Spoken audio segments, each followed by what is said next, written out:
अक्सर हम परमेश्वर से मांगते हैं लेकिन वो मांगना पूरा नहीं हो पाता, तो हमें लगता है कुछ ना कुछ कहीं ना कहीं गड़बड़ी है। तो वो गड़बड़ी क्या है हम जानेंगे आज परमेश्वर के वचन के द्वारा। परमेश्वर का वचन लूका रचित सुसमाचार अध्याय 5 वचन 12 और 13 कहता है, जब वो किसी नगर में था तो वहाँ कोढ़ से भरा हुआ एक मनुष्य आया और वो यीशु को देखकर मुंह के बल गिरा और विनती की, हे प्रभु, यदि तू चाहे तो मुझे शुद्ध कर सकता है। उसने हाथ बढ़ाकर उसे छुआ और कहा, मैं चाहता हूँ तू शुद्ध हो जा, और उसका कोढ़ तुरंत जाता रहा। यहाँ पर 3 गड़बड़ियाँ परमेश्वर में बताता है। पहली गड़बड़ी क्या है? वचन बताता है कि वो मुंह के बल गिरा, यानी उसने अपने आप को पूरी तरह से सरेंडर कर दिया परमेश्वर सामने।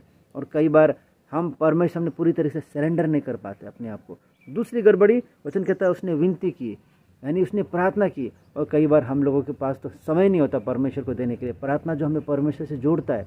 तीसरी, वचन कहता है, हे प्रभु, यदि तू चाहे तो मुझे शुद्ध कर सकता है, यानी उसने अपने प्रार्थना में विश्वास को झलकाया। और कई बार हम अपने अधूरे विश्वास को लेकर प्रार्थना करते हैं।